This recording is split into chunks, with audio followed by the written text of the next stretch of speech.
The field was quiet that morning, but in the silence, a storm was already brewing. Cain and Abel, the first sons of Adam and Eve, grew up knowing the stories of Eden.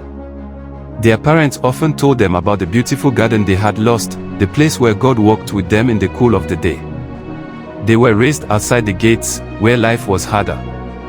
The ground had to be tilled with sweat, and survival came only through work. Still, both brothers knew one thing clearly: God was real, and he deserved worship.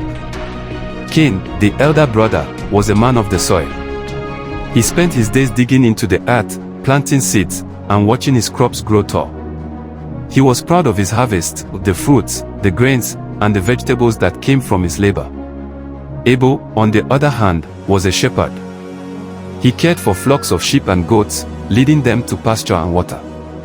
His animals trusted him, and he, in turn, learned to be gentle yet strong.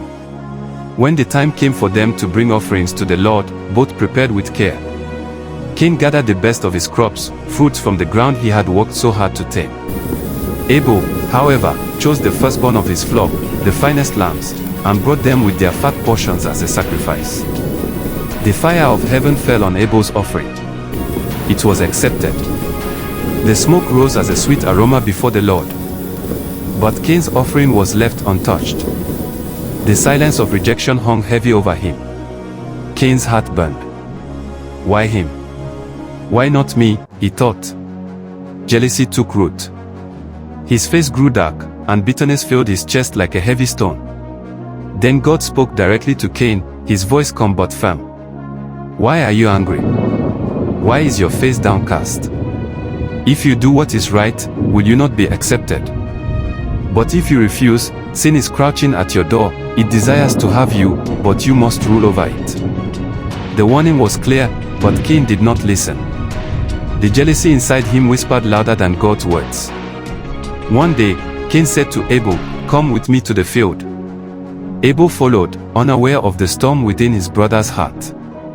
The two brothers walked side by side, but in Cain's mind, envy had already made its decision. In the quiet of the field, Cain rose against his brother. His hand struck down Abel, the one who had done him no harm, the one whose only fault was being favored. Abel fell, his lifeblood soaking into the ground. The earth itself seemed to cry out. Then came the voice of the Lord, piercing Cain's soul. "Where is Abel, your brother?" Cain's lips trembled, but his heart was still hardened. "I don't know," he answered. Then, with a defiance that burned, he added, "Am I my brother's keeper?" The Lord's voice thundered back, filled with grief. "What have you done? Listen. Your brother's blood cries out to me from the ground. Now you are under a curse. The ground will no longer yield its strength for you.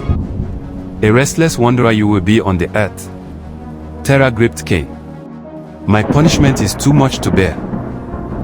You are dry,